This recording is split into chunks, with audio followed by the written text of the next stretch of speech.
Hora da nossa coluna de Direito, hoje aqui ao vivo com a gente, o advogado e professor Paulo Vitor Souto. Boa noite, Paulo. Boa noite, Linda. Boa noite, telespectador. Hoje o nosso tema é gorjetas e também aqueles 10%, né? Mas antes da gente começar o nosso papo, né, e você esclarecer algumas dúvidas para a gente com relação aos direitos dos consumidores e também dos funcionários, a nossa equipe do JC foi saber como a gorjeta ajuda a vida dos profissionais e quando os clientes gostam de pagar. Há 10 anos, Francisco faz quase todo dia a mesma coisa. Seca talheres, guarda pratos e serve aquele que é indiretamente o seu chefe, vamos dizer assim, o cliente. Essa ligação é tão forte e direta que o relacionamento entre quem solicita o serviço e quem trabalha passa a ter aquela aproximação mais afetiva, tipo de amigo mesmo, sabe? E é aí que entra aquele agrado, conhecido como 10% ou a famosa gorjeta. Ajuda muito, ajuda a gente pagar uma passagem, ajuda a comprar uma fralda pro filho em casa, ajuda a comprar uma fruta pro filho, entendeu? Tudo isso é bem-vindo. Só que em 2017 entrou em vigor a Lei da Gorjeta. Ela veio para que o ato de bonificar o atendente fosse algo natural e espontâneo, assim como também a taxa dos 10%, que passou a não ter um limite tanto para mais quanto para menos. A maioria dos clientes preferem pagar até mesmo os dois valores, só que com algumas regras. Vale a pena pagar os 10% pelo bom atendimento do garçom, pelo atendimento privilegiado que ele dá a gente, sempre uma preferência a mais. E a conta a gente paga pelo dono do estabelecimento e o 10% ao garçom. Bom atendimento tem que ser pago, sempre pago. Até o 10% por estabelecimento, o estabelecimento fornece banho, banheiro limpo, bom atendimento e uma gorjeta pro garçom, cara, fundamental.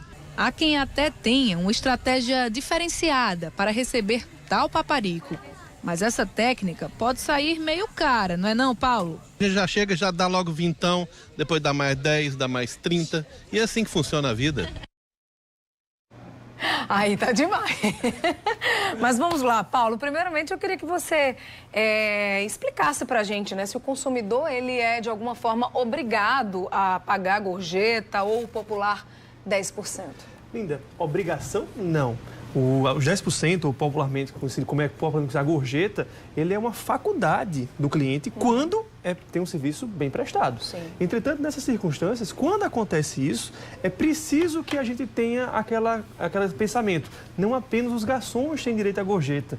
Os 10%, a gorjeta é um direito que pode abarcar várias categorias. Camareiros, motoristas, pessoas que carregam malas, todos esses tipos de trabalhadores também são pessoas que podem receber gorjeta. Mas, deixando muito claro que realmente não é obrigatório, é uma faculdade, desde que o serviço seja efetivamente bem prestado. A gente tem uma pergunta de uma telespectadora, Amanda Salles. Ela diz o seguinte, a pergunta dela, é correto o estabelecimento acrescentar os 10% no valor final da conta? Ou ele deveria perguntar se o consumidor aceita pagar esses 10% no valor total? Linda, é correto se tiver constando no final da conta aquela informação opcional. Se ele coloca sem aquela informação como se fosse algo obrigatório, não está correto. De fato, a praxe em alguns estabelecimentos é nem colocar, ou se coloca de forma opcional, mas deixando muito claro, como é uma faculdade, é preciso que seja deixado claro que é opcional para o pagamento pelo consumidor. Ana Marli Barros pergunta o seguinte, alguns restaurantes, quando a gente vai pagar a conta, o garçom já avisa que se for pagar a gorjeta ou os 10%, tem que ser por fora da conta, né, em dinheiro vivo. Isso ocorre porque o restaurante não inclui essa taxa de serviço e, consequentemente, não repassa para os funcionários? E as razões pela qual o restaurante não coloca os 10% na conta e o garçom informa isso são as mais variadas possíveis. Mas a principal delas, acredito eu, que deve ser o fato de que se o estabelecimento cobra na conta, se ele estabelece aquilo ali no final da conta, mesmo sendo opcional, havendo pagamento, é uma obrigação do empregador gerir aqueles recursos e fazer com que haja a inserção no contra-cheque. Consequentemente, isso gera um encargo a mais para o empregador. Isso faz com que haja um pagamento a mais de FGTS, INSS e não é vantagem para o empregador. Muitas vezes isso é retirado, torna-se opcional e não é incluído na conta, mas os garçons, as pessoas que realmente trabalham recebendo 10%, eles informam ao consumidor que aquilo é faculdade, deve ser pago à parte. Hoje a praxe se tornou tão ampla que as pessoas que, de fato, usam muito cartão de crédito, até mesmo os garçons garçons têm uma máquina de cartão para pagar e receber só os 10%. Agora, no caso das empresas que conseguem colocar, né, tudo incluso na conta final, também a gorjeta dos garçons, a empresa tem que integrar esse valor no contra-cheque dos funcionários? Sim, Linda. E existe uma lei relativamente recente, de 2017, que é a chamada Lei da Gorjeta, que fez diversas modificações, já foi até objeto de colunas antigamente, mas que, de fato, deixa muito claro, é obrigatório se há cobrança e se o estabelecimento, de fato, vem a gerir isso. Isso gera vantagens para o empregado, tendo em vista que você vai ter uma remuneração mais elevada, consequentemente vai ter férias, 13º, FGTS e INSS calculados sobre o valor das gorjetas. É obrigado a colocar tanto no contra-cheque quanto também na CTPS do empregado.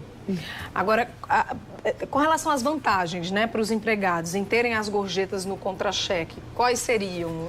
E o que é que eles perdem por elas não estarem lá? A partir do momento que não há uma cobrança oficial pelo estabelecimento, isso é uma faculdade, porque as gorjetas elas podem ser pagas tanto diretamente ao estabelecimento, e nesse caso devem ser consignadas no contra-cheque, como podem ser pagas espontaneamente, independente disso.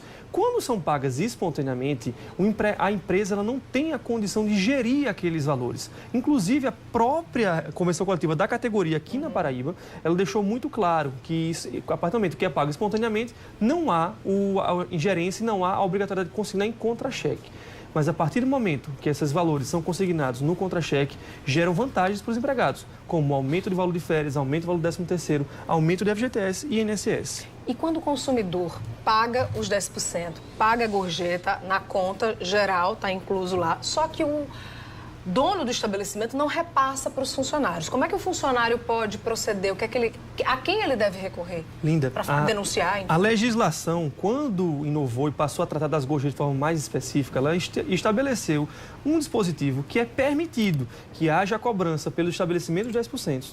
Inclusive, a empresa possa reter uma parte desse valor. Tá. Existe essa possibilidade. O percentual não Quanto é seria? de 20% a 33%, dependendo do valor da gorjeta. Do valor total da gorjeta, dependendo do regime tributário do estabelecimento. Então, isso serve para custear exatamente os encargos sociais. Então, é possível que haja uma retenção? É possível, desde que seja do percentual de 20% a 33%. A partir do momento que há uma cobrança e não há um repasse integral disso, o empregador está cometendo um ilícito e, dessa forma, pode ser processado para o empregado cobrar os valores eventualmente devidos. A lei estabelece que como deve ser, né, essa divisão da gorjeta, por exemplo, entre os funcionários por parte igual, mas quem recebeu mais, outro que recebeu menos. Como é que tem esse controle? A legislação ainda é omissa, ela não tem nada que trate disso. Ela deixa para a convenção coletiva das categorias em cada estado, em cada região, fazer essa divisão. E o que é que acontece? Aqui na Paraíba existem 3 tipos de forma de divisão desses valores. Existe uma forma através de pontos, existe uma forma igualitária e outra forma de divisão que valoriza quem está, de fato, trabalhando mais de frente com o consumidor, mas também prioriza as pessoas em um menor grau que trabalham nos bastidores dos estabelecimentos. Então, há divisões na convenção coletiva da categoria do Estado da Paraíba, tem essa possibilidade. Aí tem um telespectador nosso que está falando lá de Várzea Nova, ele diz o seguinte, que no caso dele, divide a gorjeta com o chefe. Tá certo isso, Paulo? Em teoria, sim. Depende, a gente tem que ver quem é esse chefe. É o dono do estabelecimento ou pode ser o gerente? Porque o gerente também tem direito... Acredito que seja, no caso, o dono do estabelecimento. Sim, ele não pode dividir de igual para igual. O estabelecimento pode reter aquele percentual máximo devido. Divide 33% desde que seja para custear os encargos trabalhistas, os encargos sociais. Ele não pode reter esses valores para pagar empregados, por exemplo. Sim. Tem que ter uma finalidade, uma destinação direta daqueles valores. Ô Paulo, e os consumidores que se sentem, às vezes, assim, constrangidos, né, pela forma de abordagem do estabelecimento ou de um funcionário nessa cobrança, né, da gorjeta, dos 10%, como ele deve proceder, o que é que ele deve fazer, enfim? Ainda, a cobrança, como ela é opcional, ela é facultativa, o consumidor ele pode, inclusive, se vier inserido na conta, pedir para retirar. Ele não tem a obrigatoriedade de fazê-lo. Se, por acaso, a abordagem for muito ostensiva, sempre recomendo que haja uma conversa do consumidor com o próprio proprietário do estabelecimento. Se isso não surtir efeito, existem órgãos de proteção ao consumidor que podem fazer isso, como o PROCON, eventualmente. Ok, Paulo, obrigada pela sua participação por hoje. Um assunto que está no nosso cotidiano e muito interessante. Obrigada também aos nossos telespectadores que participaram. Obrigada a você, Linda. Obrigado, telespectador, mais uma vez. Boa noite para você. Boa noite.